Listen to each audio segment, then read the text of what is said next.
Assalamualaikum warahmatullahi wabarakatuh. Halo teman-teman semuanya, perkenalkan nama saya Verina Chandra, NPM 4419210005, dan saya merupakan mahasiswa dari jurusan Teknik Industri Universitas Pancasila.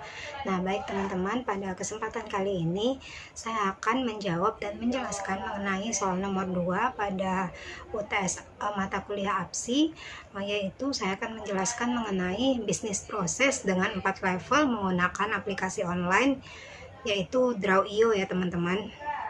Nah teman-teman, di sini terdiri dari 4 level, yaitu level 1 dengan kode warna putih, level 2 hijau, level 3 itu biru, dan level 4 itu kuning ya teman-teman.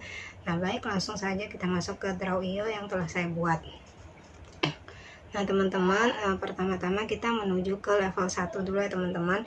Nah di level 1 ini terdiri dari 3 aktor, yaitu supplier, perusahaan, dan customer. Nah teman-teman, misalnya kasusnya di sini si customer memesan barang. Nah kemudian lalu supplier akan membuatkan daftar pesanan berdasarkan pesanan yang akan dipesan oleh customer. Nah kemudian dia melakukan pengisian purchase request. Nah kemudian mengirimkan form purchase request ke perusahaan. Nah kemudian nantinya perusahaan ini akan menerima form purchase request dari supplier. Nah selanjutnya perusahaan ini akan melakukan pengecekan di bagian inventory, yaitu pengecekan apakah barang yang dipesan masih ada atau tidak. Nah kemudian melakukan pentotalan dari pesanan yang sebelumnya yang dipesan oleh supplier. Nah kemudian lalu akan ada tahapan receiving dan pengiriman bill ke supplier. Nah kemudian nanti customer akan melakukan pembayaran. Nah kemudian mengkonfirmasi pembayaran tersebut kepada perusahaan. Nah setelah itu perusahaan akan mengecek status pembayarannya. Nah setelah mengecek status pembayaran, setelah pengecekan status pembayaran ini selesai, maka supplier akan menerima barang. Kemudian supplier akan menerima barang dan mengirimkan barang tersebut ke customer ini. Menerima barang dari customer, maksudnya menerima barang dari supplier ya teman-teman, pada kolom customer ini. Jadi si supplier ini mengirimkan barang ke customer, seperti itu teman-teman. Nah selanjutnya itu jadi dari memesan barang tadi,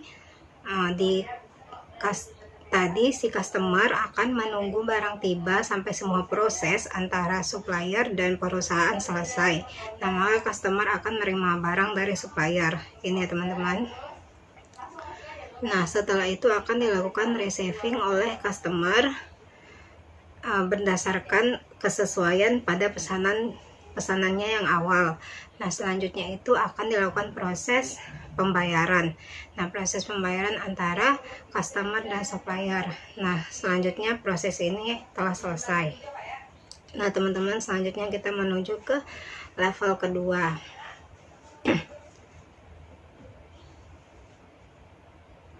Ini level 2 ya teman-teman. Nah pada level 2 ini terdiri dari 4 aktor ya teman-teman, yaitu ada sales, inventory, purchase, dan accounting. Nah teman-teman, misalnya pada kasus ini sales ini menerima pesanan. Nah kemudian pada bagian inventory secara otomatis akan melakukan pengecekan barang di gudang, yaitu dia melakukan pengecekan apakah pesanan yang diterima itu persediaannya ada di gudang atau tidak, ketersediaan barangnya. Nah jika tidak, maka akan dipesan dahulu ke vendor. Nah jika barangnya tersedia, akan ada tahapan selanjutnya, yaitu receiving ini teman-teman ya, dan sales akan melakukan pembayaran. Nah lalu akan menuju ke bagian purchase nih teman-teman. Nah setelah melakukan pembayaran akan menuju ke bagian purchase. Nah di sini akan membuat purchase order. Nah lalu selanjutnya di validate. Nah kemudian lalu pada bagian purchase ini menerbitkan invoice. Nah selanjutnya itu lalu masuk ke bagian accounting nih teman-teman. Nah, pada bagian accounting ini invoice dari purchase itu akan di validate invoice-nya ya. Nah, dan akan dilakukan proses pembayaran nih teman-teman atau payment. Nah, setelah selesai melakukan pembayaran itu, maka di bagian inventory akan mengirimkan barang ke si customer tersebut ya teman-teman, dan proses selesai. Nah teman-teman, selanjutnya kita lanjut ke level yang ketiga. Nah teman-teman, pada level ketiga ini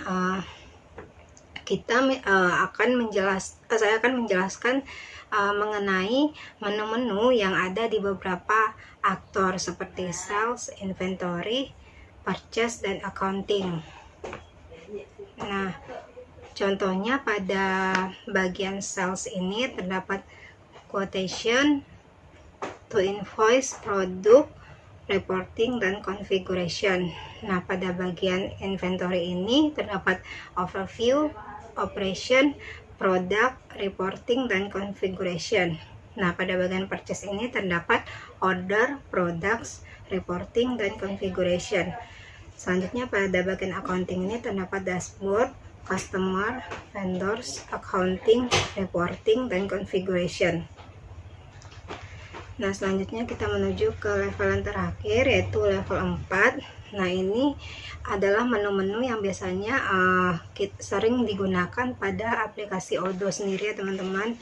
Nah, yang pertama itu ada discuss. Nah, discuss ini biasanya digunakan untuk diskusi antara beberapa pengguna, baik itu dari sama perusahaan ataupun dengan perusahaan yang berbeda atau antar perusahaan, seperti itu teman-teman ya. Nah, kemudian ini ada bagian setting. Nah, pada bagian setting ini di sini itu untuk pengaturan atau penyetelan pada aplikasi Odoo yang akan kita gunakan, seperti itu ya teman-teman. Nah, selanjutnya itu ada bagian sales, itu untuk penjualan. Selanjutnya ada bagian inventory untuk pengecekan dari sediaan barang tersebut masih ada atau tidaknya di gudang. Selanjutnya ada bagian manufacturing. Selanjutnya ada bagian purchase. Dan selanjutnya ada bagian accounting. Nah teman-teman, baik, sekian penjelasan dari saya. Semoga video ini bisa bermanfaat bagi teman-teman semuanya. Akhir kata, wassalamualaikum warahmatullahi wabarakatuh. Sampai bertemu di video-video selanjutnya.